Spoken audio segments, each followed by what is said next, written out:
बचपन में हम लोग जब बहुत छोटे थे, 10वीं क्लास में पढ़ते थे, तो हमारे मोहल्ले में एक स्टडी सर्कल चलता था जिसके मुख्य आयोजक बनवारी हुआ करते थे, जो बाद में जनसत्ता के संपादक हुए। तो उसमें 5-10 लोग, अधिकतम 5 या 10 लोग होते थे, लेकिन काफ़ी दिनों तक वो चला।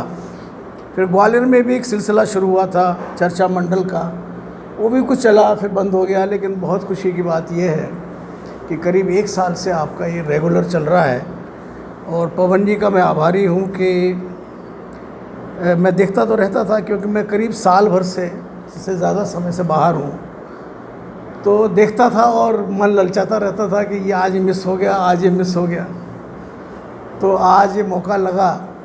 कल मैं हालांकि फिर वापस जा रहा हूँ, तो लेकिन कोशिश करूँगा कि अगली बार जो आपका होगा उसमें मैं रहूँ यहाँ किसी तरह से। किताबों की बड़ी अच्छा आपने बताया, तो मैं कुछ किताबें आपको और दे जाऊँगा जो आज़ादी के आंदोलन से संबंधित हैं। आज अच्छी बात ये भी है ख़ास तौर पे कि हम लोग जब बैठे हैं तो ऐसे लोग भी बैठे हैं, पांडे जी जैसे, राजकुमार जी जैसे, माहौर जी जैसे, और लोग भी जो जहाँ गलती होगी वहाँ उसको पॉइंट आउट करेंगे, क्योंकि ये एक संवाद नहीं है, एक मतलब मोनोलॉग नहीं है। और मोनोलॉग चर्चा मंडल का विलोम है, ये भाषण नहीं है। इसमें हम लोग पहले कुछ सुनेंगे, फिर उसके बाद बहुत सारे सवाल जवाब होंगे। तो जितने सवाल जवाब होंगे और जितने तीखे होंगे, उससे ही हम और अपने ज्ञान को और आगे बढ़ा सकते हैं। बोलने वाला भी बढ़ाएगा और सुनने वाले भी बढ़ाएंगे। अब मेरी थोड़ी स्मरण शक्ति पहले जैसी नहीं है। पहले बोलता था मैं एक्सटेम्पोरी बोलता था, तो याद रहता था। अब याद ज़रा कम रहता है, तो मैं कुछ पॉइंट्स नोट करके लाया हूँ जिससे एक सिलसिला बना रहे। और वो सिर्फ इसलिए कि हम जितनी कम समय में पूरे जीवन की यात्रा जयप्रकाश जी की समझ सकें उतना अच्छा है। तो एक तो ये था कि आज़ादी के अमृत महोत्सव में आपने बहुत सारे ऐसे शिखर पुरुषों की चर्चा की है, बातचीत की है, जिनका उस आज़ादी की लड़ाई में बहुत बड़ा योगदान था। उसी श्रृंखला में जयप्रकाश जी का हम आज बात कर रहे हैं। महात्मा गांधी और नेहरू के बाद, मतलब ये ज़ाहिर है कि जब मैं बोलूँगा तो मैं जो मेरा आकलन है वो बोल रहा हूँ। गांधी जी और नेहरू जी के बाद लोकप्रियता में, ख़ास तौर पे उत्तर भारत में, उनसे बड़ा लोकप्रिय व्यक्ति कोई नहीं हुआ 1942 से लेके 1972 तक, या और अभी आगे कर लें तो 1977 तक, 80 तक, उनकी डेथ तक। और उसका कारण ये था कि उनकी जो भूमिका थी स्वतंत्रता आंदोलन में, वो बहुत ही एक वीर पुरुष की थी, जो असली मायने में वीर पुरुष कहा जा सकता है। और उनका जो निजी जीवन है वो बहुत दिलचस्प रहा। अब मैं यहीं से शुरू करता हूँ कि 1902 में वो पैदा हुए एक मध्यम वर्गीय परिवार में। बिहार में और उत्तर प्रदेश में कायस्थों को लाला कहा जाता है। तो वो बलिया के अपने गांव में सिताब दियारा, जहाँ गंगा और सरयू का मिलन है, उस सिताब दियारा गांव में लाला टोला में पैदा हुए थे, लाला टोला। और मध्यम वर्गीय परिवार था और बहुत मेधावी छात्र रहे। उसके कारण कि वो बहुत मेधावी हैं, उनको उस ज़माने के गांधी जी के एक अनुयायी बृजकिशोर जी ने ये तय किया कि मैं अपनी लड़की की शादी जयप्रकाश जी से करूँगा, क्योंकि बहुत प्रतिभाशाली विद्यार्थी हैं। और जैसा कि उस समय होता था कि कन्या, बहुत छोटी उम्र में ही कन्या की शादी होती थी, तो 14 वर्ष की उम्र में प्रभावती जी की उनका विवाह हुआ। जयप्रकाश जी की उम्र 18 साल थी। तो तब का भारत ऐसा ही था अद्या कि कन्या रजस्वला हो उसके पूर्व ही शादी कर होती थी। ब्रिज जब जयप्रकाश जी की इच्छा थी कि वो बाहर जाके पढ़ें विदेश में, उनको 2000 रुपये दहेज में मिले थे उस ज़माने में। 2000 तब 16.5-17 रुपया प्रति तोला 12 ग्राम का सोने का भाव था। तो अगर आज का हिसाब लगाएंगे तो वो करीब करीब पहुँचेगा 90 लाख के करीब, 90 लाख रुपया। तो उससे और कुछ थोड़ी बहुत मदद से जयप्रकाश जी अमेरिका के लिए पानी के जहाज़ से रवाना हुए। पानी का जहाज़ ही तब एकमात्र संचार साधन होता था, यानी समुद्र का रास्ता। और अमेरिका गए थे पढ़ने विज्ञान और गणित, लेकिन विज्ञान गणित वहाँ जाके नहीं पढ़े, क्योंकि ये तय करके गए थे कि मैं कमाऊँगा और पढ़ूँगा। और उनके मित्रों ने बताया था कि कमाया जा सकता है और पढ़ा भी जा सकता है, अमेरिका में ऐसी व्यवस्था है। तो जब अमेरिका गए तो वो बहुत ही संकटपूर्ण उनके दिन थे। उन्होंने कई सालों तक, 2-3 साल तो उन्होंने अंगूर के बगीचे में काम किया, अंगूर तोड़ना और उससे किशमिश बनाना, सुखाना।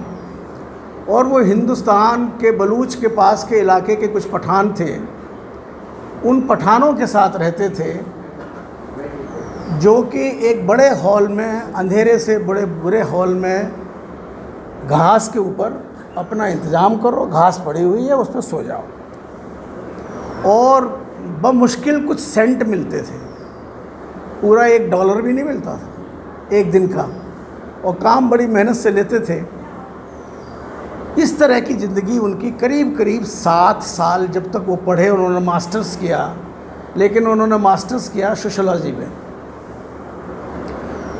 फिर विज्ञान और गणित से उनका मन हटा, और अमेरिकी समाज को जब उन्होंने देखा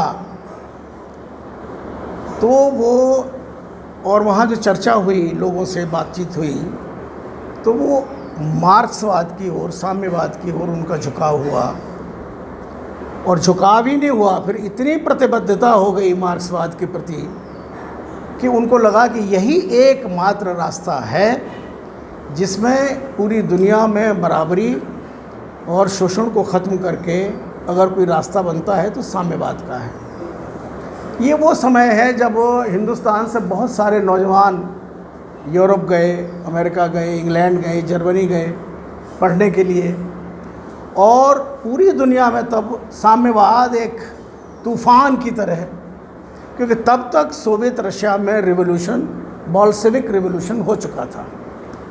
और सोवियत रूस में, जिसको कि कहा जाता है कि सर्वहारा की सरकार या सर्वहारा का राज बनना था, वो बन चुका था।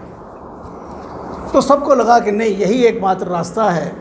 और भारत जैसे देश में जहाँ गरीबी बहुत ज़्यादा है, मुफलिसी बहुत ज़्यादा है, बीमारी बहुत है, शोषण बहुत है, उस समय एवरेज एज हिंदुस्तानी की 21 साल हुआ करती थी, मात्र 21 साल, क्योंकि बीमारी इतनी होती थी। 4-5 बीमारियाँ ऐसी होती थी जो फैलती थी तो गांव के गांव साफ़ होते थे। प्लेग, हैजा,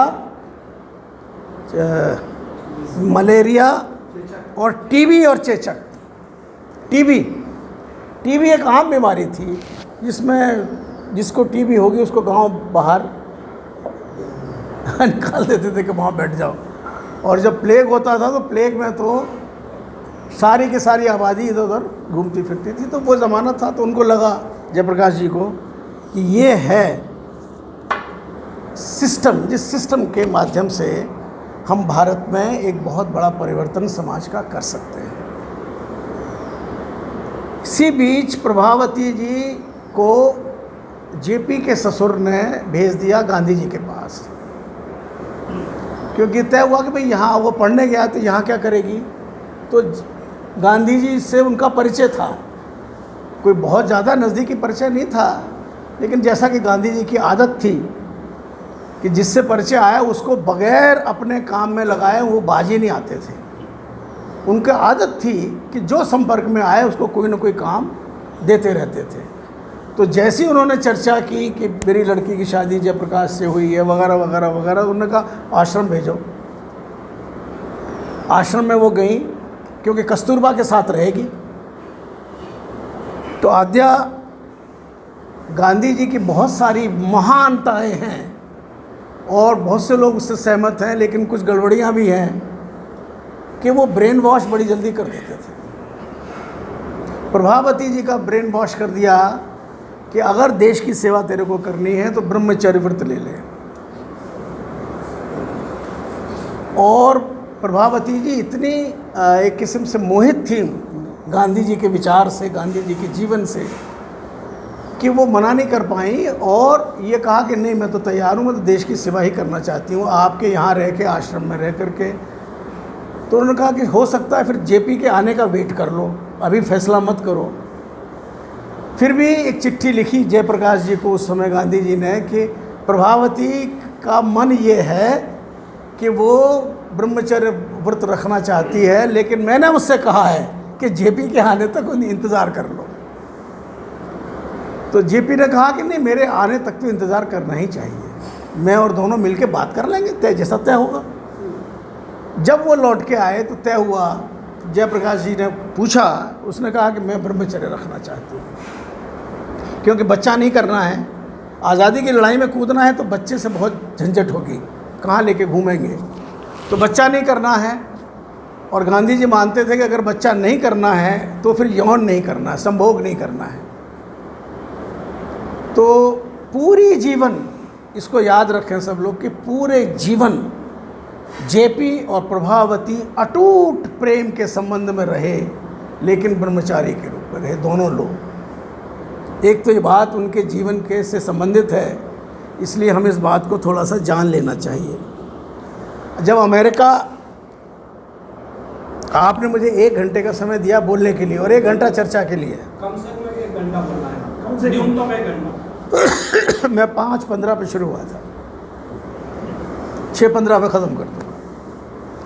तो उस समय जब चूँकि जेपी मार्क्सवाद के प्रति भयानक रूप से आकर्षित हुए और प्रतिबद्ध हुए, तो उनका मन था कि वो सोवियत रूस जाएं, पढ़ने के लिए नहीं, सिस्टम को, शासन व्यवस्था को देखने के लिए और ट्रेनिंग लेने के लिए, प्रशिक्षण लेने के लिए। किस चीज़ का प्रशिक्षण? तो वो पूरा कैसे कम्युनिस्ट फैले, कैसे कम्युनिस्ट विचारधारा फैले, इसका प्रशिक्षण लेने के लिए उनकी शर्त ये थी, सोवियत रूस की ये शर्त थी कि आप आ जाइए मॉस्को, यहाँ का खर्चा हम उठा लेंगे, लेकिन मॉस्को तक आ जाइए। लेकिन वो पैसे बने नहीं, तो उतना इंतज़ाम नहीं हो पाया कि अमेरिका में वो 2-3 यूनिवर्सिटीज़ में रहे, कैलिफोर्निया भी रहे और जगह भी रहे, बर्कले भी रहे और जगह जगह अपना पढ़ते रहे। तो जेपी चले गए, फिर जाना चाहते थे रूस, लेकिन जा नहीं पाए। और इसी बीच में खबर आ गई कि उनकी माँ की तबीयत ख़राब है, तो वो लौट भी आए जल्दी। और इस बीच में अगर आप पूरे 7 साल का जेपी का अनुभव अगर आप सुनेंगे या जानेंगे, सुनेंगे क्या, किताबों से जानेंगे, तो आपको लगेगा कि कितनी एक श्रमिक के रूप में रेस्टोरेंट में बर्तन धोना, रेस्टोरेंट में वेटरी करना, वेटर के रूप में काम करना, जहाँ काम मिल जाए श्रमिक का वहाँ काम करना, और उससे जो भी थोड़ा बहुत, मैंने बताया ना 20 सेंट 25 सेंट, बाद में जाके कभी कोई ऐसा मौका लगा कि उनको $5 मिला, वरना नहीं मिलता था। तो उस तरह से वो एक अलग कहानी है, लेकिन उससे साबित होता है कि आरंभिक जीवन का बहुत कष्टप्रद बीता है और वो कोई उनको आराम वहाँ मिलने के लिए नहीं गए थे। जब हिंदुस्तान लौट आए, उनके जाने के पहले ही, हाँ उनके जाने के पहले ही 2017 में गांधी जी चंपारण पहुँच चुके थे और 8, 9, 10 महीनों में गांधी जी ने चंपारण का अपना प्रयोग सफलतापूर्वक पूरा कर लिया था। और वहाँ जो नीलहे गोरे थे, नीलवर, जिसको डॉक्टर राजेंद्र प्रसाद नीलवर लिखते हैं, नीलहों के का जो वहाँ एक इलीगल इसलिए कि ब्रिटेन के कानून से भी वो वहाँ काम नहीं चल रहा था, और वो कोई नियम नहीं था सिवाय उनके लोगों के द्वारा जो वहाँ नील की खेती करवाते थे हिंदुस्तानियों से। तो वो चीज़ हो चुकी थी। मतलब गांधी जी वहाँ से आके जब लौट के आए तब उन्होंने आज़ादी के आंदोलन में कूदने का निर्णय कर लिया, नौकरी करने का नहीं किया कि नहीं मैं नौकरी नहीं करूँगा, मैं आज़ादी के आंदोलन में ही रहूँगा। और ये बात जानने की है कि 1927 के बाद, आप इधर आ जाए आराम से, 1927 के बाद से जेपी ने भारत में अपनी गतिविधियों को किस दिशा में ले जाना है ये तय किया। तो पहले तो थोड़ा बहुत ये है कि बिहार का अध्ययन वगैरह हुआ, और जगह गए, काफ़ी जगह गए। तब तक जवाहरलाल नेहरू कांग्रेस के एक मान्य नेता हो चुके थे। गांधी जी के बाद सरदार पटेल, जवाहरलाल नेहरू, पंत जी और लोग, तो सब ये इस बात को रेखांकित करना बहुत ज़रूरी है कि भारत का ट्रेड यूनियन मूवमेंट, मजदूर आंदोलन अकेले सिर्फ जयप्रकाश ने खड़ा किया, जिंदा किया और चलाया। उसके पहले तक मजदूरों के संगठित यूनियन भारत में नहीं हुआ करते थे। और जो आज HMS है, हिंद मजदूर सभा, 1 करोड़ सदस्यों की आज भी है, जबकि आज नेतृत्व करने वाला वैसा चमकदार आदमी कोई नहीं है। उस समय उनके पास 3 बड़ी बड़ी यूनियन उन्होंने खड़ी की। एक तो पोस्टल कर्मचारियों की, डाक कर्मचारियों की। तब डाक विभाग बहुत बड़ा होता था और रेलवे के थ्रू तमाम तरह के डाक के सिस्टम होते थे, कुरियर और डाक के। उसका ऑल इंडिया संगठन खड़ा किया। रेलवे का ऑल इंडिया संगठन जयप्रकाश जी ने खड़ा किया, रेलवे मेंस फेडरेशन, जो आज भी है। और रक्षा उत्पादनों से संबंधित जितने भी उस समय ब्रिटेन की यूनिट्स थी, जैसे जबलपुर वाली उस समय थी, तो जबलपुर में भी जाके उन्होंने रक्षा उत्पादन संबंधी सारे ट्रेड यूनियंस का काम किया। और वो ट्रेड यूनियन के एकमात्र नेता के रूप में स्थापित हुए और उन्होंने अपना हेडक्वार्टर तब जाके बम्बई बनाया। और बम्बई से जगह जगह उन्होंने लाल झंडा फैक्ट्रियों के सामने, जहाँ जहाँ यूनिट्स थी, एस्टेब्लिशमेंट थे, अपना लाल झंडा, हलदर चक्र, गियर और गियर में हल, वो उसका निशान तब से है, आज तक है, लाल निशान, चक्र और हल, वो मज़दूरों का निशान उन्होंने वहाँ खड़ा किया। और वो बहुत बड़ी एक ये थी बात कि जेपी ने मज़दूरों का संगठन खड़ा किया। हिंदुस्तान आके भी वो इस विचार के बने रहे करीब करीब तब तक जब तक कि रूस ने नहीं, मैं बताता हूँ थोड़ी, उस वहाँ बाद में जाएंगे। करीब करीब 15 साल तक जेपी 1927 से 15 साल तक इस राय के थे कि नहीं, मार्क्सवाद और साम्यवाद, कम्युनिज्म ही एकमात्र रास्ता है और कोई दूसरा रास्ता नहीं है। उस समय तक रूस में स्टालिन आ गए थे और स्टालिन का अत्याचार अपनी ही पार्टी के लोगों पर और लोगों पर, साथ साथ में सोवियत रूस में की जो नौकरशाही थी, यानी पार्टी की नौकरशाही, वो तब तक उसने सारे सिस्टम पर, व्यवस्था पर कब्ज़ा कर लिया था। और ये खबरें धीरे धीरे आने लगी थी कि जिस उद्देश्य के लिए सोवियत रूस बना है, या वहाँ जनता की सरकार या बोल्शेविक रिवॉल्यूशन हुआ, वो रिवॉल्यूशन की भावना धीरे धीरे मध्यम पड़ रही है। लेकिन जयप्रकाश फिर भी मानते रहे कि मध्यम पड़ रही है, इसका मतलब ये नहीं है कि मार्क्सवाद किसी काम का नहीं है, अभी भी वो इसी काम का है। और वो हमेशा ये मानते रहे कि छोटी मोटी बातें हैं, असल सॉल्यूशन है कम्युनिज़्म। भारत के लिए कम्युनिज़्म ही सॉल्यूशन है।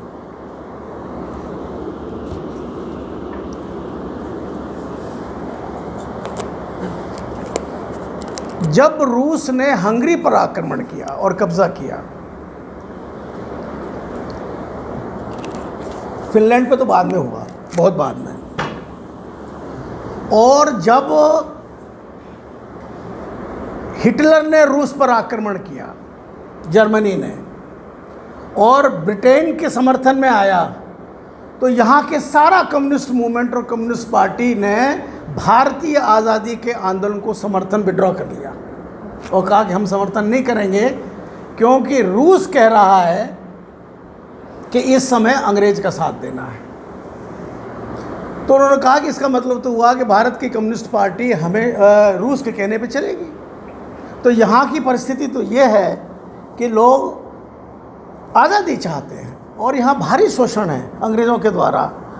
तो उससे उनका थोड़ा सा मोह भंग तब शुरू हुआ जब ये सारी घटनाएं हुई, ख़ास तौर पर हिटलर द्वारा रूस पर आक्रमण करने के बाद भारतीय कम्युनिस्ट आंदोलन द्वारा गांधी जी के नेतृत्व में चल रहे आंदोलन से विड्रॉ करना हुआ कम्युनिस्टों का। उसके पहले भी ये मैं और बता दूं कि उसके पहले कम्युनिज्म में विश्वास करने वाले लोगों की तादाद बहुत नहीं थी भारत में।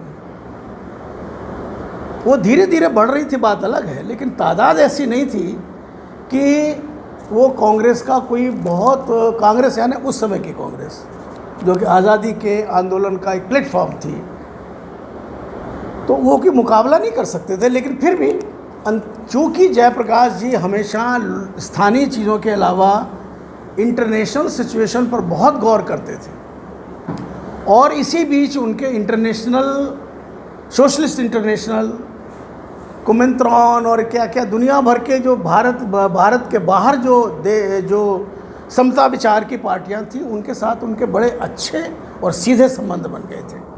तो सब लोग हिंदुस्तान के 4-6 लोगों को ही जानते थे। उनमें से जवाहरलाल थे, जयप्रकाश थे, लोहिया थे, गांधी जी तो थे ही थे, लेकिन इन्हीं लोगों से वो उनका वावस्था ज़्यादा पड़ता था, उनका संबंध ज़्यादा था। और जब भी कोई चिट्ठी या बातचीत होनी होती है तो ये 5-6 लोग ही हिंदुस्तान की आज़ादी के बारे में उनको इन्फॉर्मेशन देते थे। जैसे एक बार हुआ ही कि वो बात की बात है, बाद में बता देंगे कभी, कि जो इंग्लैंड की लेबर पार्टी है, लेबर पार्टी को अक्सर हिंदुस्तान की हालत के बारे में डॉक्टर लोहिया बताते रहते थे और कहते थे तुम क्या खाक लेबर पार्टी वाले हो, जब तुम ये नहीं रोक सकते हो अंग्रेज़ों को कि इस तरह का दमन तो यहाँ नहीं चलाएं, तो किस बात की लेबर पार्टी है जो वहाँ लेबर पार्टी बनी हुई है। तो इन सब का संबंध बहुत अच्छा था, नेहरू जी का भी बहुत अच्छा था।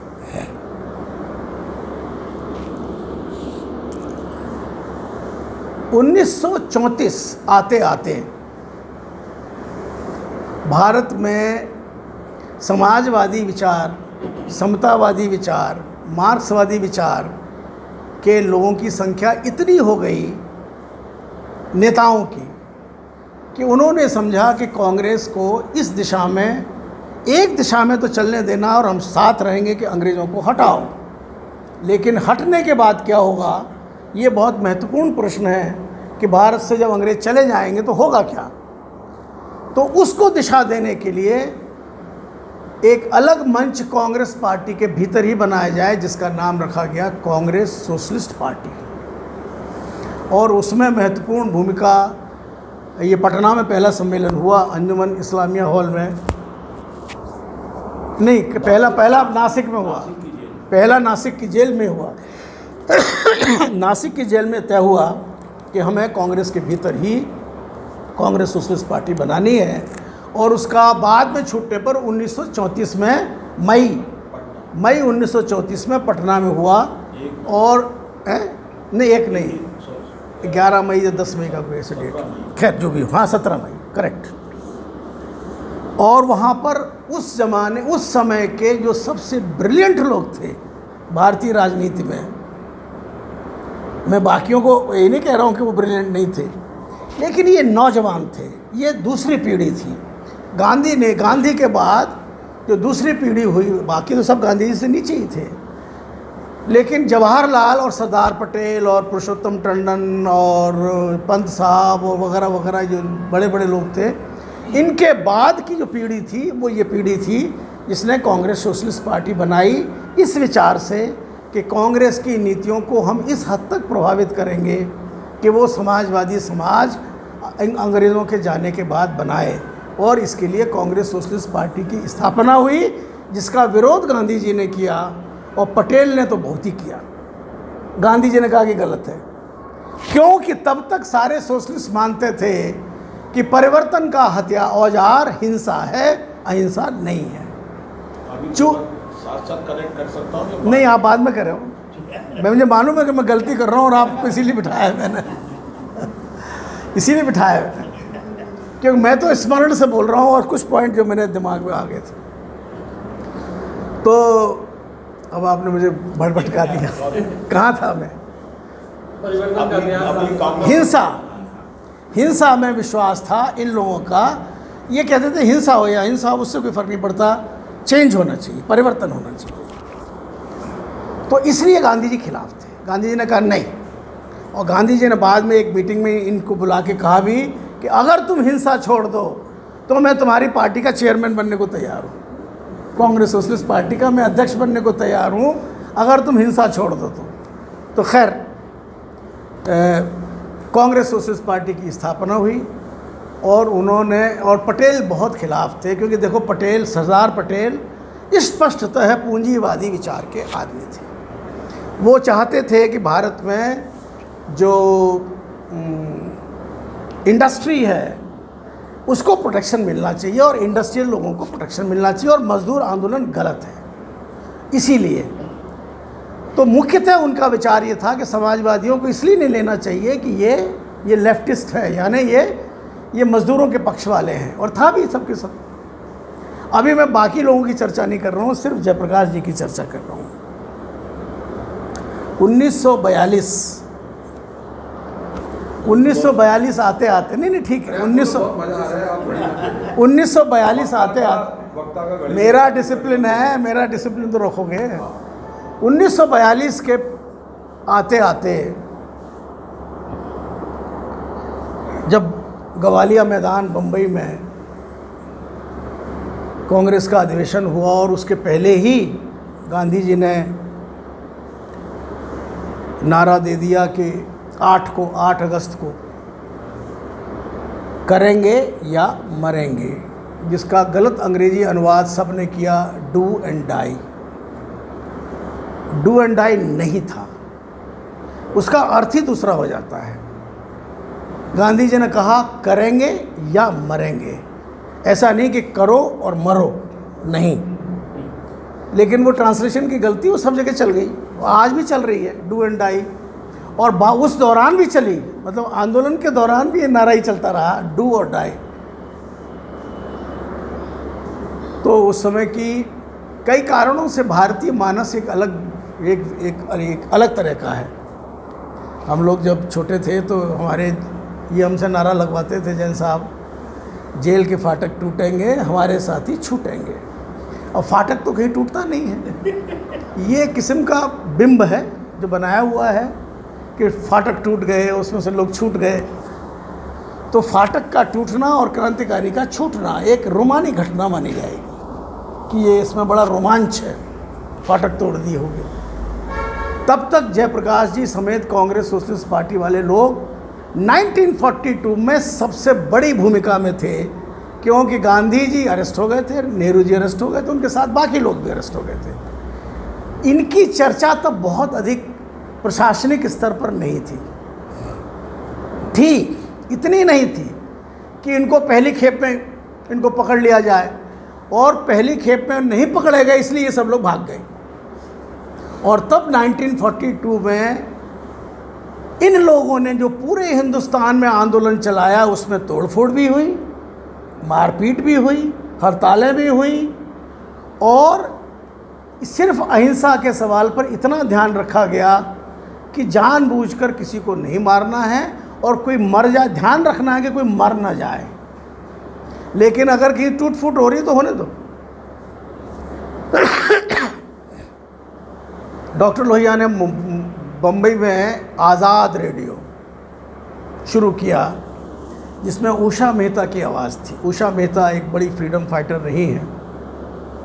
रेडियो पे वो बोलती थी, चलाते थे, स्क्रिप्ट लिखना, चलाना, लिखना, ये सब लोहिया करते थे। और उन्होंने उस समय एक ऐसी टेक्नोलॉजी को जो भी रही होगी पकड़ी कि वो उसका रिपीट ब्रॉडकास्ट पूरे हिंदुस्तान में होता था। तो मैं आज़ाद हिंदुस्तान बोल रहा हूँ, ये रेडियो से पूरे भारत भर में जाती थी।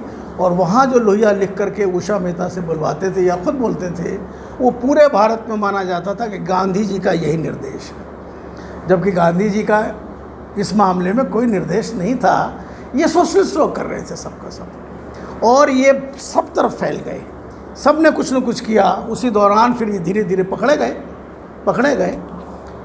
अब जयप्रकाश जी पे सिर्फ केंद्रित रहते हैं कि जयप्रकाश जी और अन्य लोग हजारीबाग की जेल में बंद हैं, और जयप्रकाश जी कह रहे हैं कि बंद होने के लिए तो आए नहीं हैं, क्रांति करनी है। वो बार बार इस शब्द का इस्तेमाल करते हैं, रिवोल्यूशन रिवोल्यूशन रिवोल्यूशन, कि भारत में रिवोल्यूशन होना है। तो क्रांति जो शब्द है वो जेल में बैठ के कैसे होगी? तो प्लान किया गया कि जेल से निकला जाए, जेल का फाटक तोड़ा जाए। फाटक नहीं तोड़ना है।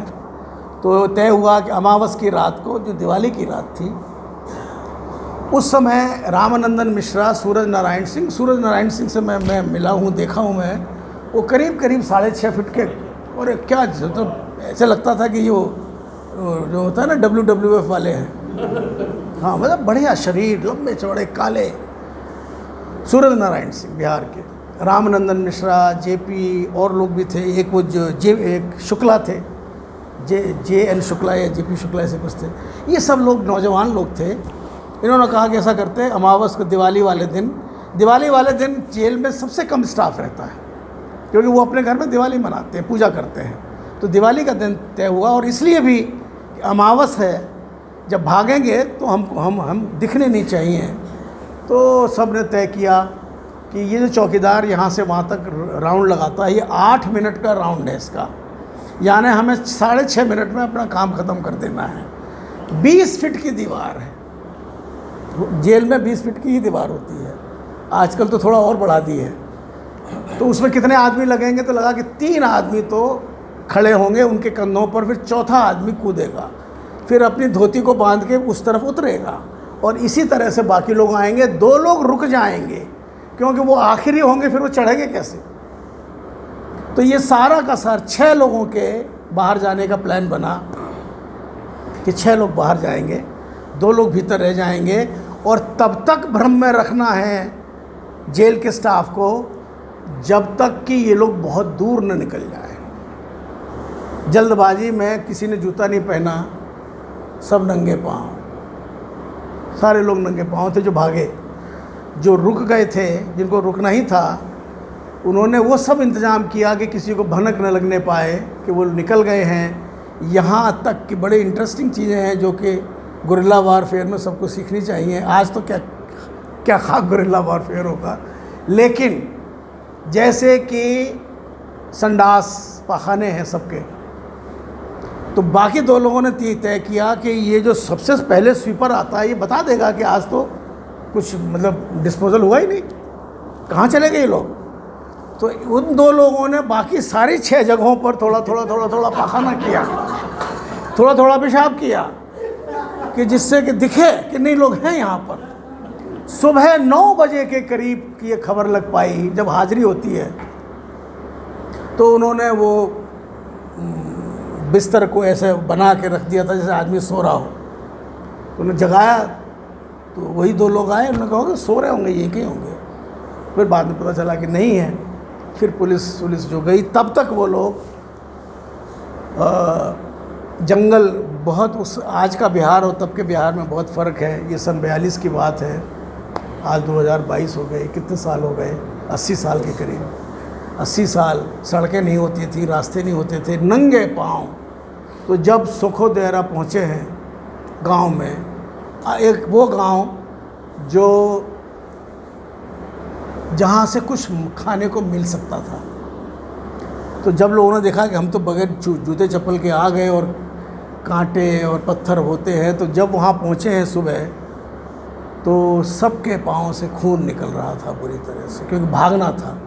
भागते में ये थोड़ी देखें, रात में ये थोड़ी देखेंगे कि पत्थर पे पाँव जा रहा है, कहाँ जा रहा है। तो सबके पाँव में खून निकल रहा था, और सब ने अपने कपड़े उतार के पाँव में बांध रखे थे। और उस गांव में इसलिए रुके कि वहाँ पर उम्मीद ये थी कि एक घर ऐसा है जो हमको शायद कुछ खिला दे।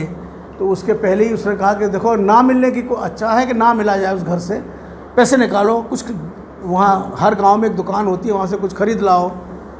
तो सब ने अपनी जेब ढूंढी तो एक की जेब में चवन्नी निकली।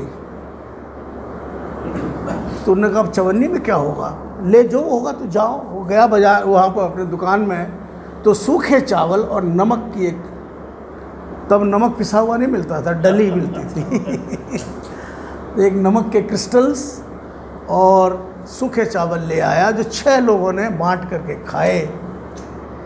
बाद में किसी के नाड़े के उसमें से कहीं से 100 रुपये का नोट निकला, लेकिन तब 100 रुपया इतना ज़्यादा होता था कि उसकी पकड़ जाएगा, क्योंकि 100 रुपया तो कोई देगा ही नहीं। तो वहाँ तो आना और चवन्नी अठन्नी में काम चलता था तब। आद्या ने तो देखा भी नहीं होगा कि आना कैसा होता है, देखा है कि नहीं? वो रिंग वाला, छल्ले वाला देखी है? छल्ले वाला तो 1 पैसा होता। हाँ 1 पैसा होता था, 6 छल्ला होता था एक खाली। तो खैर इसके बाद मैं कम करता हूँ इस सारी चीज़ को, थोड़ा सा कम करता हूँ। उनके जब पता चल गया कि वो लोग भाग गए, तो जयप्रकाश के सिर पर 10,000 का इनाम डिक्लेयर हुआ। पहले 2,000, फिर 5,000, फिर 10,000।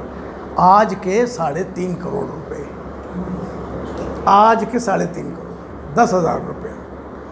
और सब ने कहा कि भाई अब हिंदुस्तान में तो संभव नहीं है, सब के सब चले गए नेपाल, और नेपाल में लोहिया भी इनको मिल गए। और वहाँ उन्होंने पहले से ही एक हथियारबंद दस्ता नेपाल में बना हुआ था आज़ादी के लिए, भारत की आज़ादी के लिए, उसका नाम था आज़ाद दस्ता। आज़ाद दस्ता को खबर लग गई कि जयप्रकाश भी आ गए हैं, लोहिया भी आ गए, बाकी लोग भी आ गए, ये दस्ता है। और जब उनको खबर लग गई तो धीरे धीरे प्रशासन को भी खबर लग गई, और नेपाल, यहाँ से वायसराय का फ़ोन गया या संदेश गया अंग्रेज़ सरकार का, और नेपाल सरकार ने उनको ढूंढ करके आमने सामने गोली चलने लगी नेपाली पुलिस से। और आज़ाद दस्ता जो इनको प्रोटेक्ट कर रहा था, आज़ाद दस्ता भारत का जो प्रोटेक्ट कर रहा था, रात में गोली चल रही थी तो सब लोग भाग गए। लोहिया की नींद बड़ी प्रसिद्ध रही है, लोहिया की बड़ी कुख्यात नींद रही है कि सो गए एक बार तो सो गए, फिर चाहे बम फटे उन्हें फ़र्क नहीं पड़ता था। तो सब भाग गए। एक ने कहा कि लोहिया छूट गए हैं, तो उनको उठा के खींच के लाए, तो आँख खुली तो चश्मा उनका वहाँ रह गया था। बगैर चश्मे के उस समय लोहिया की आंखें काफ़ी कमज़ोर थी, बाद में भी रही। ये लोग जब भाग के आए तो फिर वो पीछे पीछे पुलिस, आर्म्ड पुलिस आगे, और बीच में आज़ाद दस्ता। तो आज़ाद दस्ते के हथियारों की वजह से नेपाली लोग वापस लौट गए, नेपाली पुलिस।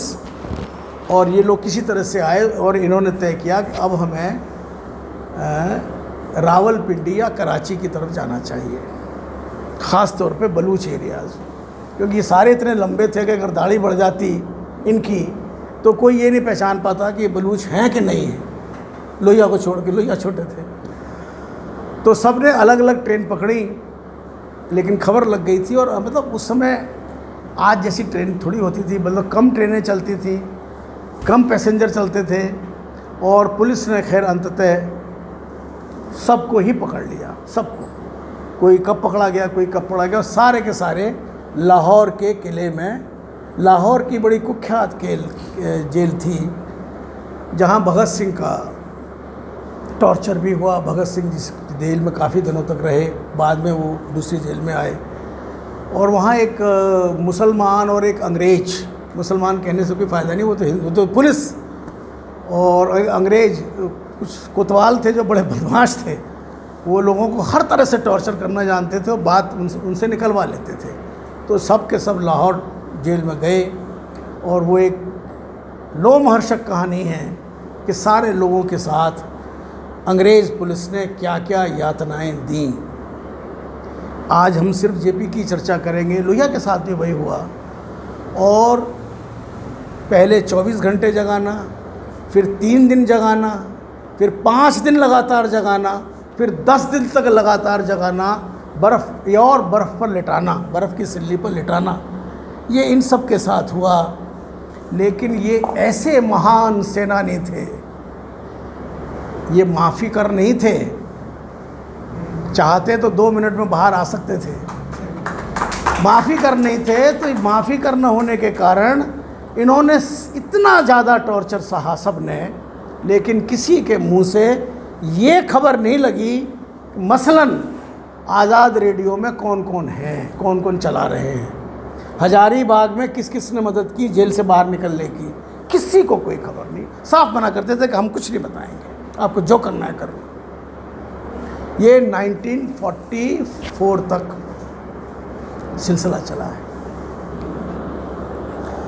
सन 44 में जब गांधी जी ने वायसराय को कई चिट्ठियां लिखी और बताया कि ये मामूली आदमी नहीं है, जयप्रकाश और लोहिया और अभिनंदन मिश्र, ये भारत के बहुत बड़े आदमी हैं, उन कई चिट्ठियां लिखी, तब उनको ट्रांसफ़र करके, और तब तक इनके मुंह से कुछ निकला नहीं था 1.5 साल में। फिर इनको आगरा हुआ, और आगरा में फिर 1946 आते आते ये तय हो गया था कि भारत में आज़ाद सरकार बनेगी, भारतीयों की सरकार बनेगी। अंग्रेज़ को जाना है, कब जाना है ये निश्चित नहीं था, लेकिन जाना है ये तय हो गया था, क्योंकि लेबर पार्टी की सरकार ब्रिटेन में आ गई थी और उन्होंने तय किया कि हमको यहाँ से जाना चाहिए, भारत अब हमारे बस का नहीं है। और उसके बहुत से भी कारण थे, इंटरनेशनल कारण भी थे, अंतर्राष्ट्रीय कारण भी थे।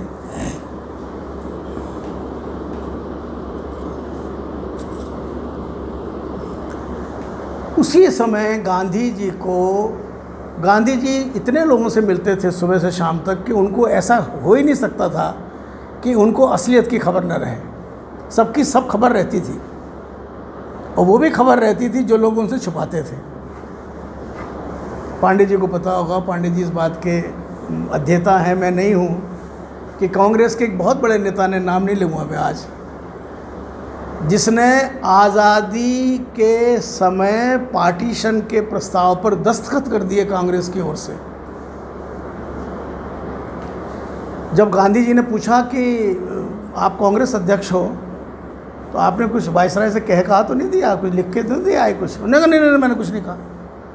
जबकि उनके टेबल के सामने कागज़ रखा हुआ था उलट के, जिसमें उनके दस्तखत थे। क्यों कहते हो सर? और भी बहुत सी बात है, लेकिन इतना ही नहीं,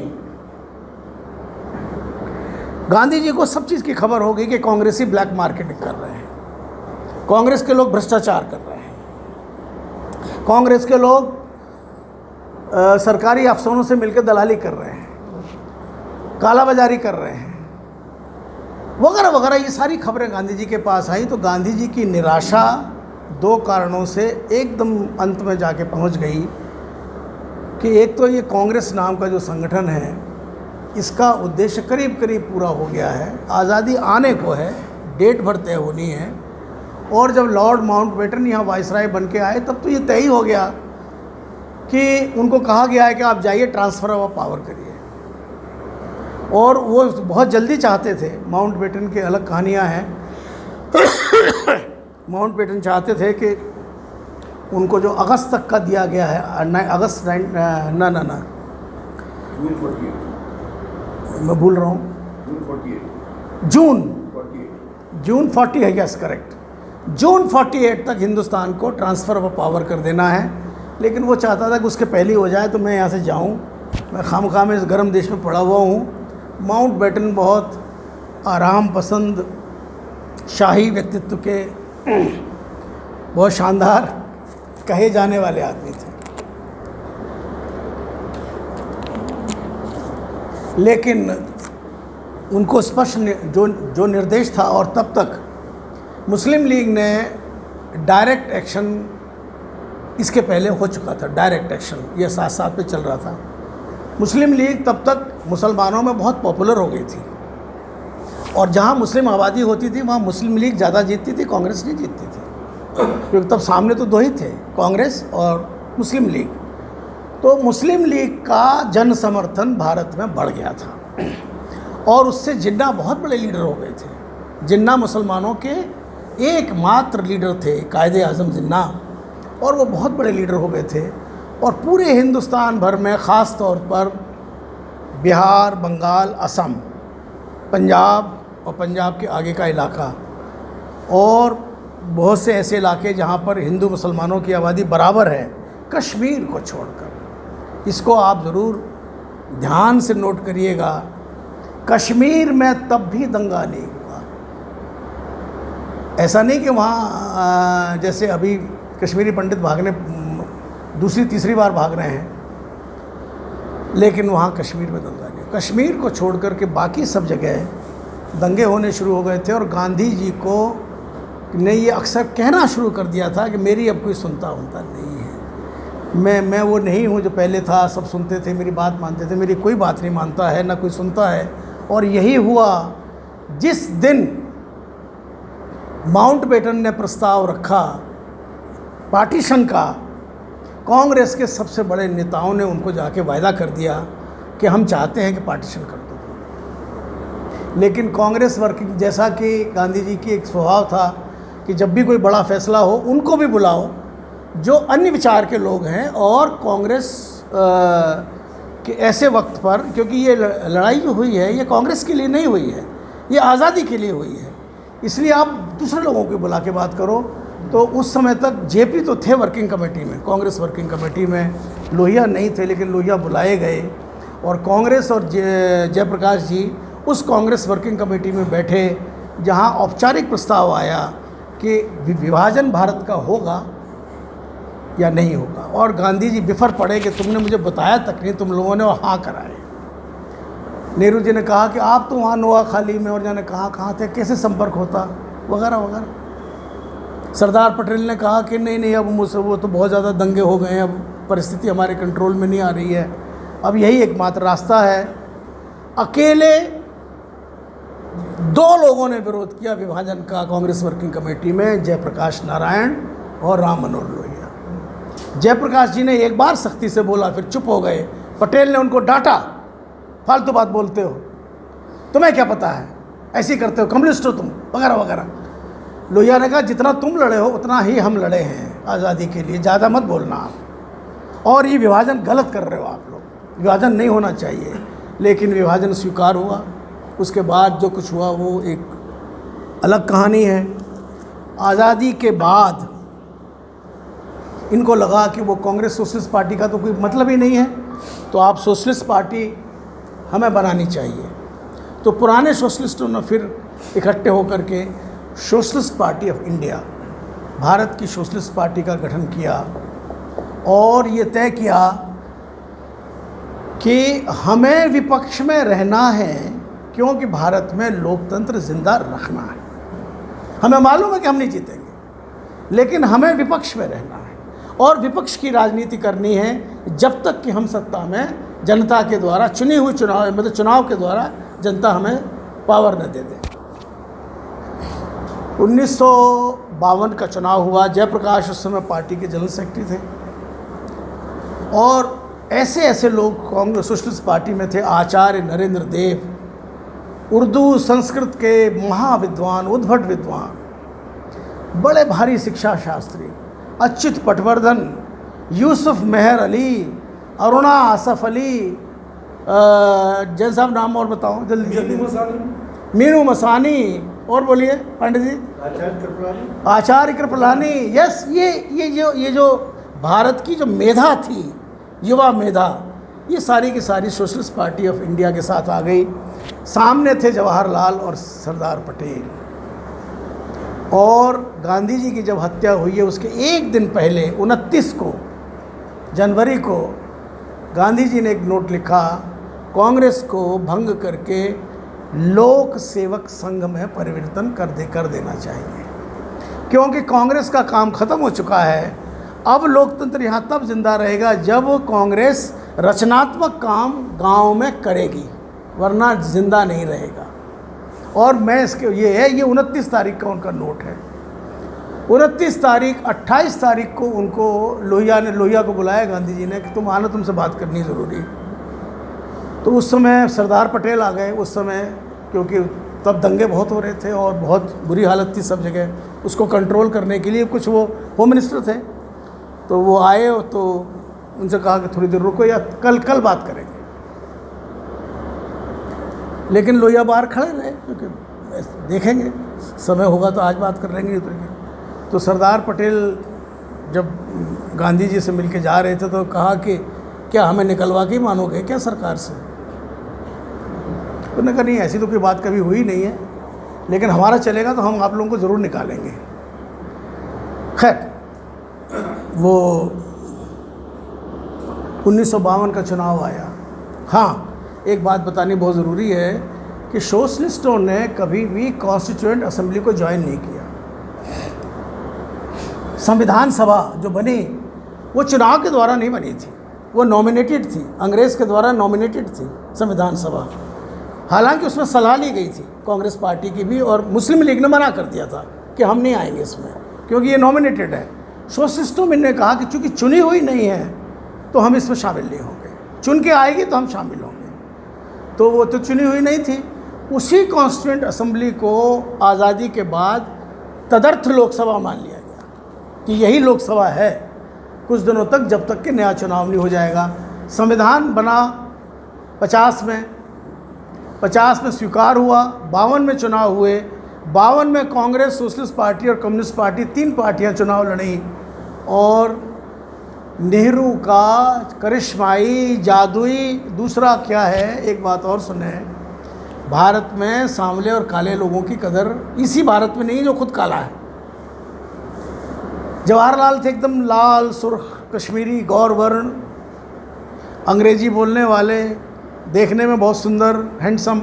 जयप्रकाश भी बहुत हैंडसम थे, जयप्रकाश बहुत टॉल और हैंडसम हुआ थे।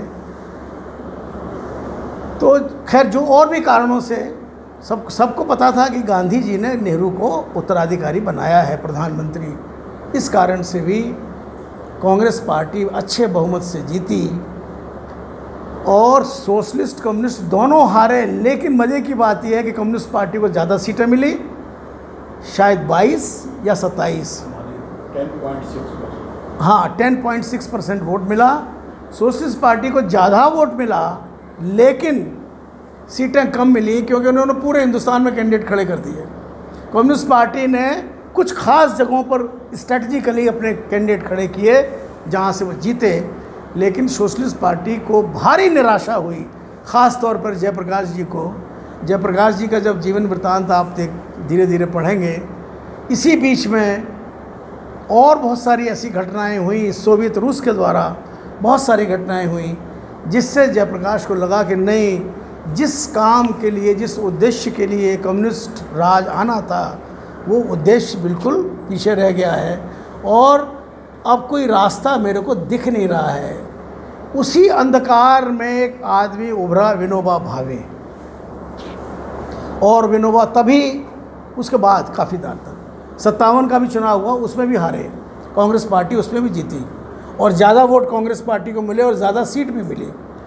इसी बीच में तेलंगाना में, जहाँ पोचमपल्ली साड़ी मिलती है, स्वाति जी, नालगोंडा ज़िले में पोचमपल्ली जहाँ बुनी जाती है, वहाँ से हथियारबंद रिवॉल्यूशन ग्रामीण सामंतशाही के खिलाफ शुरू हुआ। ग्रामीण सामंतशाही, जमींदारों के खिलाफ। क्योंकि आप देखिए 47 से 57 तक भारत की वास्तविक परिस्थिति में कोई गुणात्मक परिवर्तन नहीं आया, सिवाय इसके कि वो आज़ाद हो गए, अपनी सरकार बन गई, लोकसभा बन गई, सब कुछ हो गया। लेकिन जिन उद्देश्यों के, लक्ष्यों के लिए कांग्रेस पार्टी ने वो लड़ाई लड़ी थी और जो गांधी चाहते थे और जो कांग्रेस पार्टी चाहती थी, और सबसे बड़ी बात कि आज़ादी की लड़ाई की जो विचारधारा थी, जो वैल्यू सिस्टम था, वो सब का सब एज इट इज़, कुछ नहीं हुआ उसमें।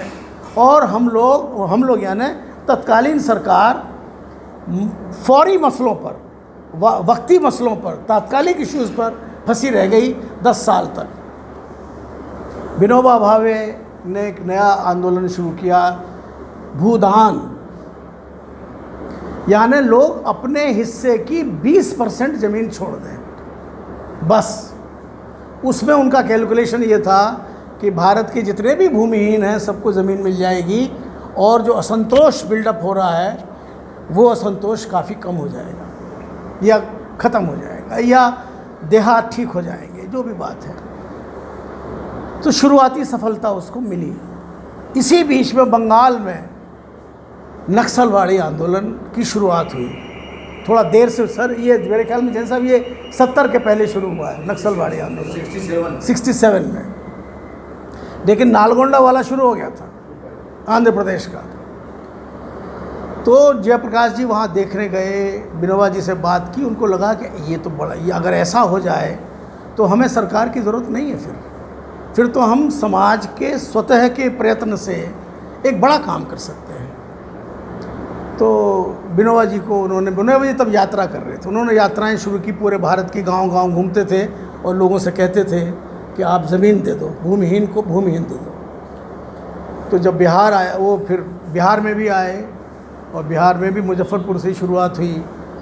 तो ज़मीन, जयप्रकाश जी उनके साथ थे। जयप्रकाश जी ने तय किया कि यही रास्ता है, अब वो रास्ता नहीं है, अब ये रास्ता है, इस रास्ते से ही हम अपने लक्ष्य की पूर्ति कर सकते हैं। और इस तरह से वो विनोबा जी के साथ साथ भूदान के रास्ते पर चल गए। और एक नौबत ये आई, अब मैं कट शॉर्ट कर रहा हूँ हर चीज़ को, कि ये तय हुआ कि पूरा ग्राम दान हो जाए, यानी पूरी एक विलेज ही दान के रूप में मिले और सब लोग मिल कर के खेती करें। ये नया विचार था, ये गांधी जी का विचार था, लेकिन विनोबा जी ने उसको लागू किया और जयप्रकाश उसमें शामिल हो गए। तो बिहार में बड़े पैमाने पर दान हुए। तो ये हुआ कि ये पूरा गांव दान हो गया। फिर लगा कि पूरा राज्य दान हो गया कुछ सालों बाद। इसी बीच में जयप्रकाश जी ने घोषणा की कि मैं विनोबा इस भूदान आंदोलन में अपना जीवन दान करता हूँ और पूरे जीवन इसी काम में लगूंगा। जीवन दान। भारत में सामंतशाही की जड़ें इतनी मजबूत हैं, ग्रामीण जमींदारी का सिस्टम इतना मजबूत है कि जैसे जैसे विनोबा जयप्रकाश वो उस गांव से हटते थे, उस समय तो दे देते थे ज़मीन, 1 साल रही है, लेकिन कहाँ है ज़मीन पता नहीं, ढूंढ लो कैसी ज़मीन है, उपजाऊ है कि नहीं है। और अंत में तो ये हुआ कि 4 लठ मारे और भगा दिया उसको, जिसको ज़मीन दी थी, भाग जा। तो खुद जयप्रकाश जी ने कुछ समय बाद महसूस किया कि अरे ये तो बड़ा धोखा हो गया। लेकिन वो उनको रियलाइजेशन हुआ 1960s के करीब, उसी समय, कि ये तो गड़बड़ हो गई, तो सारा मतलब लोग दे भी रहे हैं और वो किसी को मिल नहीं रही है। तो पूरा का पूरा आंदोलन, उनको लगा कि ये जो पूरा समय उन्होंने लगाया 10, 12, 15 साल भूदान आंदोलन में, ये भूदान आंदोलन एक फार्स था, फर्जी था और लोगों ने हमें धोखा दिया वगैरह वगैरह। और कहीं जहाँ जहाँ वो खुद भी रहते थे, जैसे उसी स्थान पर जहाँ वो हजारीबाग जेल से जब भाग किया और पहले गांव में रुके साखो देवरा में, उसी गांव में जयप्रकाश जी ने खुद का आश्रम बनाया, वहाँ रहे भी, कई बरस तक रहे। लेकिन ये बड़ा नोट करने की चीज़ है कि जो समाज में बड़ा परिवर्तन करना चाहते हैं, समाज का नेतृत्व करना चाहते हैं, अगर वो डिटेल में नहीं जाएंगे, अगर वो इम्प्लीमेंटेशन की बारीकियों में नहीं जाएंगे, तो कभी कोई आंदोलन सफल होता मेरे को नहीं दिखा है। यही हुआ, ये लोग ऊपर ऊपर की बातें करते रहे, वैल्यू सिस्टम की बात करते रहे। दान हुआ, गांव में भी बैठे, उसी जगह आश्रम बनाया, और वहीं जैसे वो 1 साल के लिए विदेश गए जयप्रकाश जी, बाद में उस बीच में 2-3 यात्राएं उनकी हुई विदेश में, यूरोप में,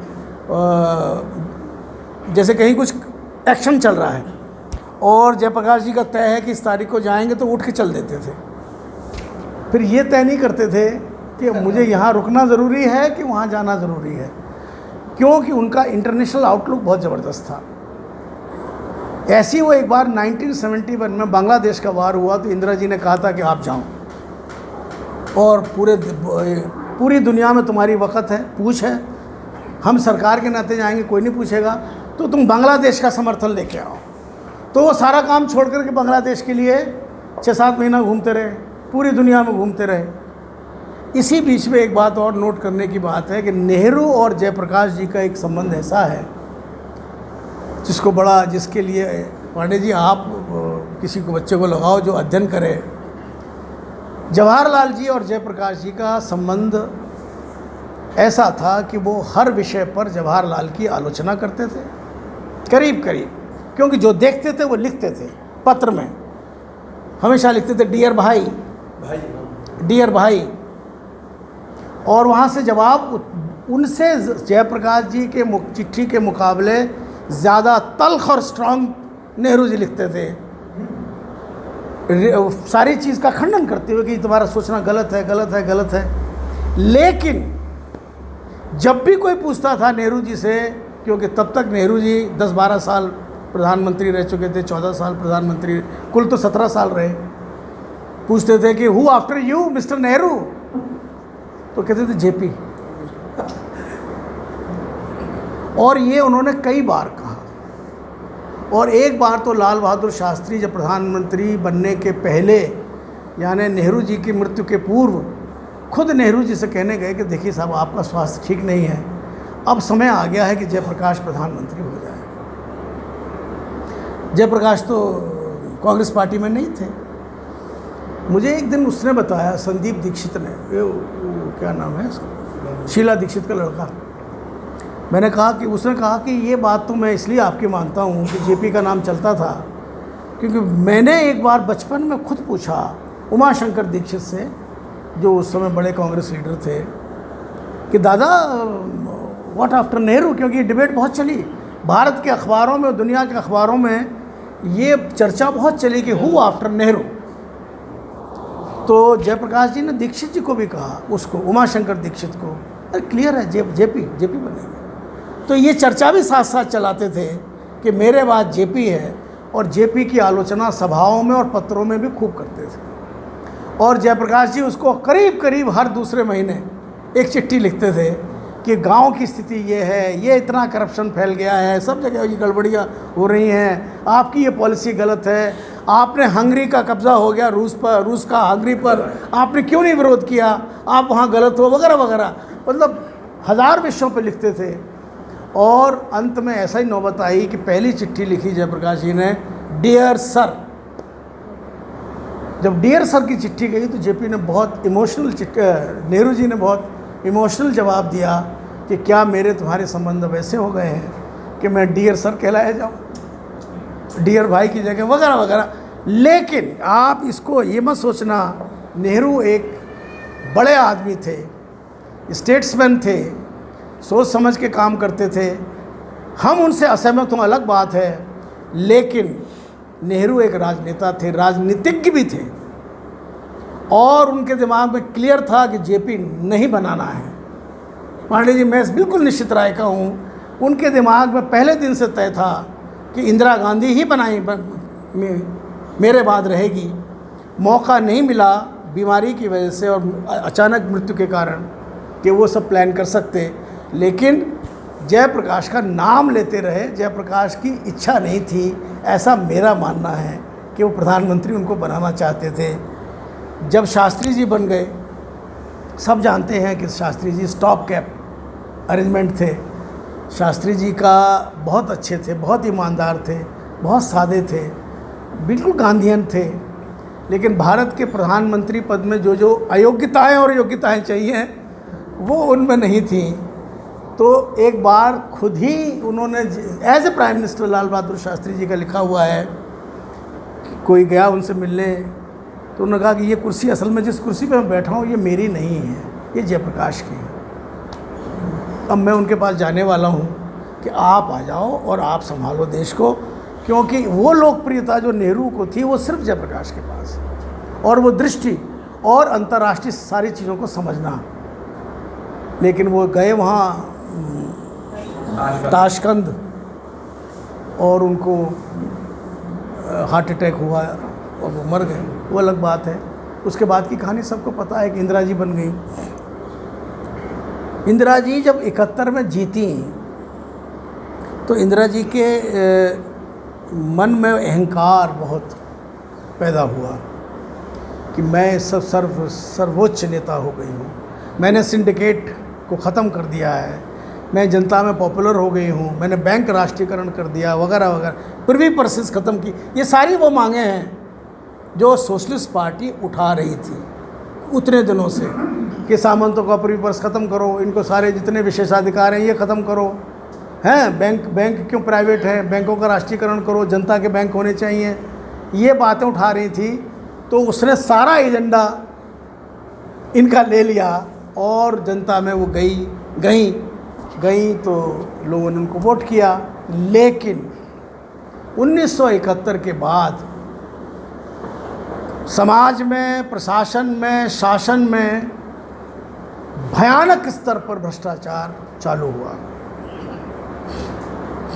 ललित नारायण मिश्र एक नाम नहीं है, वो एक शैली है कि जो शैली आज अपने उत्कर्ष और परवान पर चढ़ी हुई है कि सरकार का इस्तेमाल राजनीतिक चंदे के लिए किया जाए और चंदा इतना बड़ा हो कि विरोधी चुनाव ही नहीं लड़ पाए।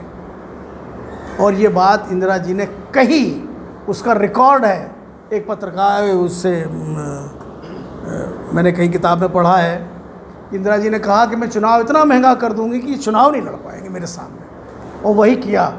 71 का चुनाव भारत में पहली बार महंगा चुनाव था, हालात को देखते हुए तो बहुत महंगा था। और विपक्ष उस समय शामिल हो, तब जयप्रकाश फिर से बेचैन हुए। तब तक विनोबा भावे का आंदोलन फार्स है, मूवमेंट, ये साबित हो चुका था और जयप्रकाश इससे भी निराश थे। लोहिया लगातार कह रहे थे, उनका बड़ा प्रसिद्ध वाक्य वो आज कहना ज़रूरी है कि इस देश में 3 तरह के गांधीवादी हैं, सरकारी, मठी और कुजात। कि खुद को कहते थे मैं कुजात गांधीवादी हूँ, मेरे कोई बनता नहीं है।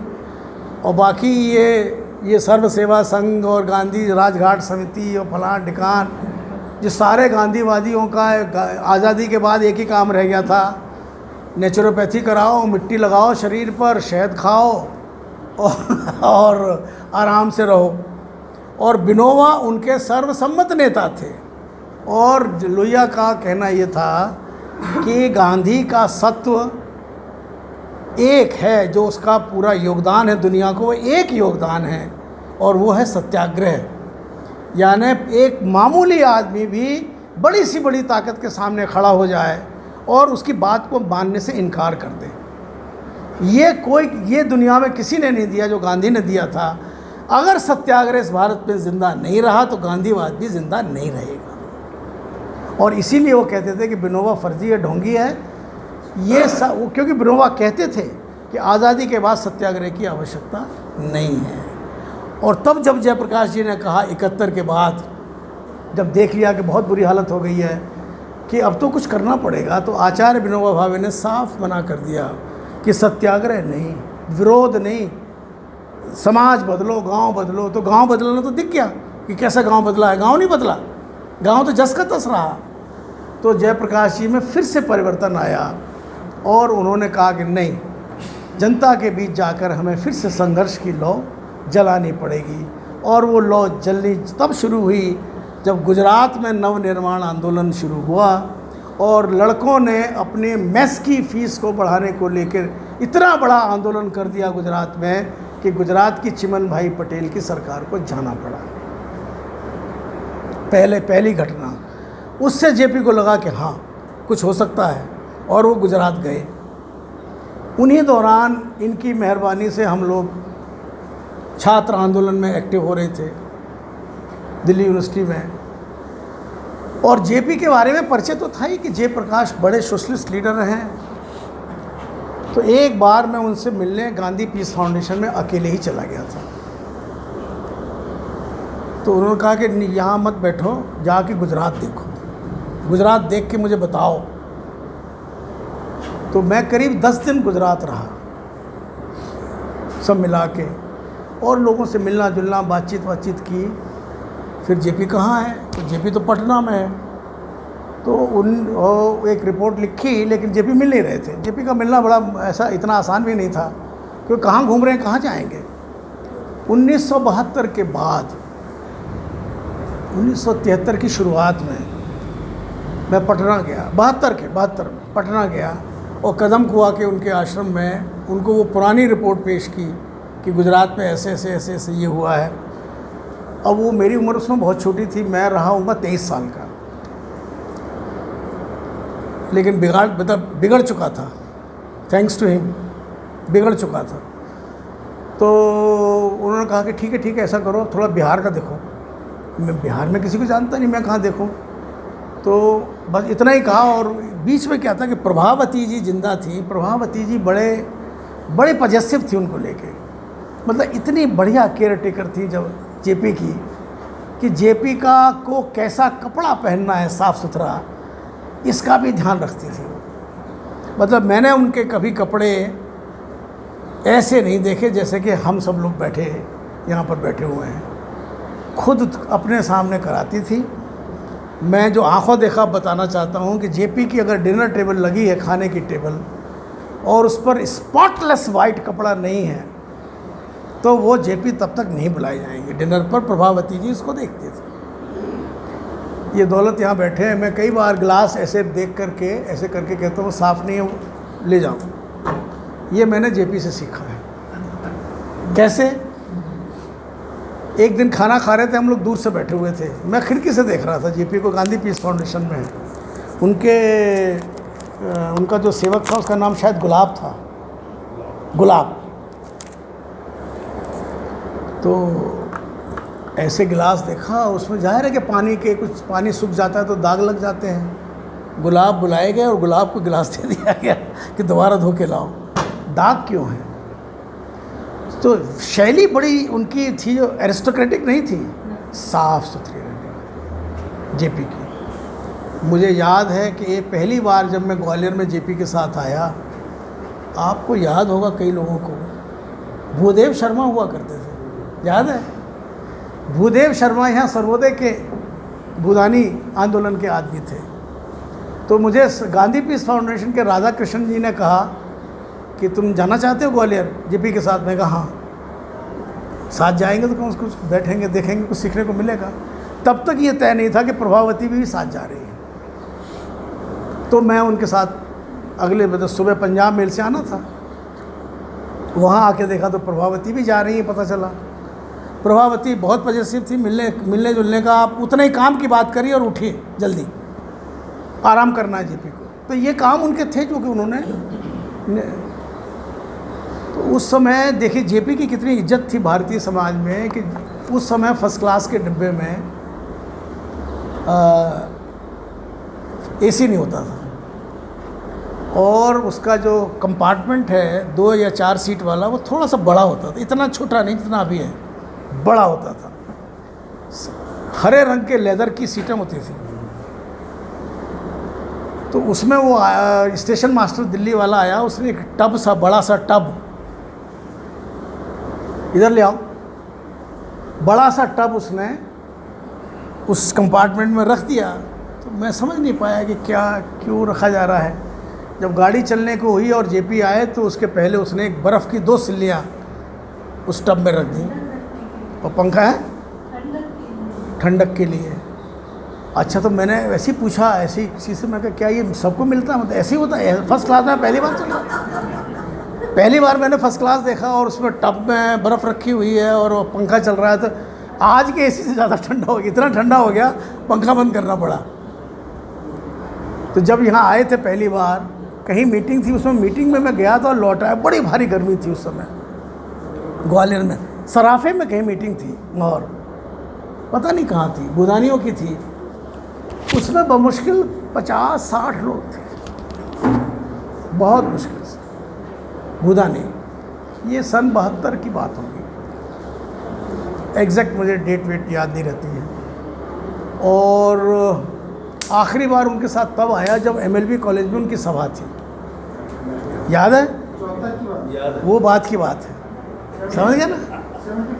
तो मैं आश्चर्यचकित था कि वही जेपी हैं, अब ये सरकार के खिलाफ खड़े हैं तो लाखों लोग सामने हैं, और जब सरकार के विरुद्ध संघर्षरत नहीं थे, जब जब कोई नेता, कोई भी नेता जनता के लिए संघर्षरत होगा तो लोग साथ देंगे, लोग सुनने आएंगे, आपके साथ रहेंगे। और जब आप साथ नहीं देंगे तो 50, 60, 70 कोई मतलब नहीं है उसका। जयप्रकाश जी का इतना विरोध बढ़ गया इंदिरा जी से इन्हीं बातों को लेकर, जो क्योंकि वो जो चिट्ठियाँ लिखते थे। अब मैं बंद कर रहा हूँ, मांगे पवन जी मेरे ख्याल में अब 5 मिनट में ख़त्म कर देते हैं, फिर सवाल जवाब चल। कौन सा? ये वाली इंदिरा गांधी से विरोध, इंदिरा जी से विरोध बहुत बढ़ गया, और जो चिट्ठियाँ वो जवाहरलाल जी को लिखते थे वैसी चिट्ठियाँ वो इंदिरा जी को लिखने लगे। इंदिरा जी का विरोध ज़्यादा तल्ख था। इंदिरा जी का जो कॉम्बैटिव मूड में था और आरोप लगाने वाला था। जेपी ने आरोप ये नहीं लगाया कि आप मिले हुए हैं अमेरिका से, या CIA के एजेंट हैं, या आप पैसे वालों के दम पर आप पैसे वालों की राजनीति करते हैं, ऐसा कुछ नहीं कहते थे नेहरू जी। इंदिरा जी ने बहुत नीचे स्तर के आरोप जेपी पे लगाने शुरू किए, और जेपी दुखी हुए, क्योंकि जेपी और इंदिरा जी का जवाहरलाल जी की वजह से, इंदिरा जी को पता था कि नेहरू जयप्रकाश के प्रति क्या सोचते हैं। उसके बावजूद वो इतने दुखी हुए कि सन 74 के बाद और उसको ट्रिगर किया उस घटनाक्रम को, जब इंदिरा जी को का चुनाव इलाहाबाद हाई कोर्ट ने इनवैलिड कर दिया, उनको चुनाव उनका ख़त्म कर दिया। तो उस समय तक इंदिरा जी साइकोफेंट से, चापलूसों से इतना घिर गई थी कि बंसीलाल, विद्याचरण शुक्ल, ओम मेहता जैसे लोगों को, और सिद्धार्थ शंकर राय, इनके कहने से, क्योंकि साथ साथ में जेपी का आंदोलन चल रहा था। वो आंदोलन अब बिहार में नहीं था, सिर्फ गुजरात के बाद वो बिहार में फैल गया। उसमें हम सब लोग शामिल थे, हमने वो आंख से देखा है आंदोलन, कि वो छात्रों का आंदोलन कितना ज़बरदस्त हुआ। और एक नौबत ये आई कि जब एक बार जुलूस का नेतृत्व जयप्रकाश कर रहे थे, तो RAF या CRPF को ऑर्डर था कि आज इनका काम कर दो, बाद में देखेंगे, अपन निपट लेंगे। तो जयप्रकाश जी के ऊपर अगर लोग न गिरते तो लाठियों से उस दिन जयप्रकाश मर सकते थे। बेहोश तो हो गए, तो उनको पेड़ के किनारे रख दिया, बेहोश थे। तो पुलिस ने समझा कि हो गया काम, जो हमें ऑर्डर था हमने पूरा कर दिया।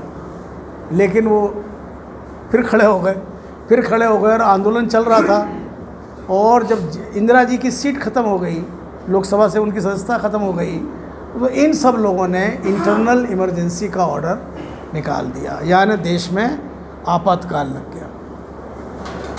आपातकाल लगा, उस रात ही सब के सब लोग, अधिकांश लोग गिरफ्तार हो गए, जेपी समेत सारे नेता गिरफ्तार हो गए, सारे जेल में चले गए, सब पे मीसा लगा दिया गया।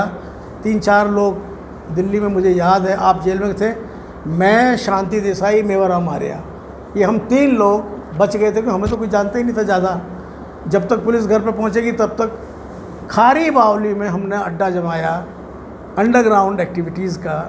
तो आपने कभी कभी एक पोस्टर देखते होंगे जिसमें इंदिरा गांधी जी का फ़ोटो है, और वो सलाखें, लाल रंग से सलाखें बनी हुई हैं, और नीचे लिखा है तानाशाह की आखिरी जगह। तो ऐसे धंधे हम लोग करते थे, तमाम बुलेटिन निकाल के दुनिया भर में पहुंचाते थे, और अंत तक नहीं पकड़े गए, क्योंकि एक तो मेरा फ़ायदा है कि मेरा कद छोटा है, कहीं भी घुस जाता हूँ पता नहीं चलता। फिर उस समय वेशभूषा भी बदली हुई थी। तो खारी बावली में एक दिन घूम रहा था मैं, तो वहाँ इंदिरा जी के पोस्टर बिक रहे थे, मतलब कैलेंडर। शायद वो भी दिवाली का समय रहा होगा जब कैलेंडर बिक रहे थे। मैंने पूछा कितने का एक कैलेंडर, तो ऐसे कुछ बताया, 2 रुपये 4 रुपये, जो भी कुछ बताया होगा। तो मैं शांति देसाई से आके मिला कि पैसे निकालो, वहीं रहता था। हम लोग एक मिर्ची के गोदाम के ऊपर रुके। खैर, जेपी पे आई लौट के, तो जेपी ने वो आंदोलन खड़ा किया, सारी पार्टियों को इकट्ठा करके उसमें जनसंघ भी शामिल हुई, सोशलिस्ट पार्टी हुई, भारतीय लोकदल हुआ, स्वतंत्र पार्टी हुई। ये सारी पार्टियां मिलके एक जनता पार्टी बनी, और जयप्रकाश जी को PGI चंडीगढ़ में रखा गया, जहां उनकी दोनों किडनियां बोल गई। लोग शक करते हैं कि बुलवा दी गई, मतलब कुछ कर दिया, उनकी किडनी ख़राब हो गई और वो बीमार हो गए। उनको लगातार डायलिसिस पर जसलोक हॉस्पिटल बॉम्बे में रखना पड़ा।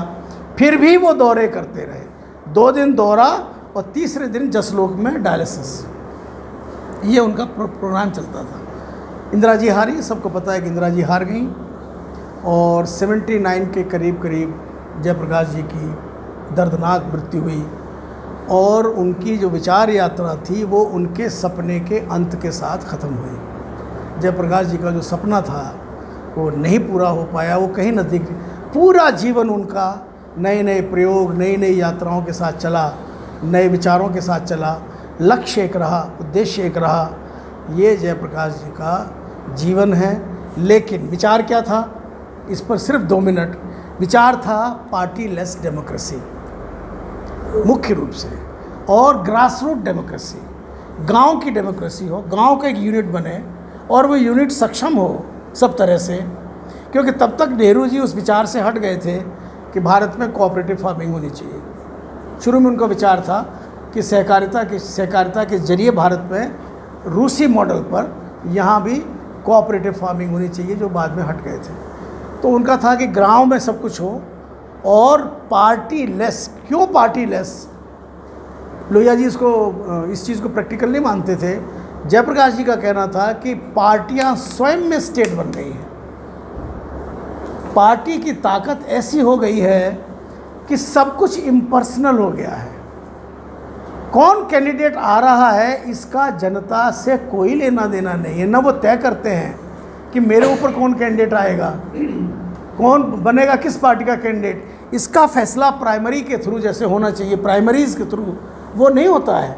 तो ऐसा आदमी आता है जिसको कोई नहीं जानता है, और चूँकि वो चुनाव पक्ष या विपक्ष में लहर से चलता है, तो पार्टियां ही सब कुछ तय करती हैं, पार्टी ही निर्णायक हो जाती है, और पार्टी राज्य की शक्ति के भीतर एक और राज्य बन जाता है जो कि जनता का विरोधी है। तो ये विचार बहुत अच्छा था।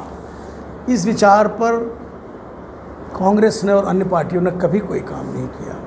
मुझे कहने में कोई शंका नहीं है कि गांधी जी का जो उद्देश्य और विचार था उसकी हत्या करने में सबसे पहला नंबर कांग्रेस पार्टी का था और है। जनता पार्टी, भाजपा, आरएसएस ये न कभी गांधी जी के साथ थे, न उन विचारों के साथ थे, न रहने वाले हैं, न कभी होंगे। नाम लेते रहो, लेकिन कांग्रेस ने भी नाम लेने का काम किया, कभी भी ऐसा काम नहीं किया जो कि मूल रूप से, बुनियादी रूप से भारत के गांव और भारत की जनता की तस्वीर बदल दे।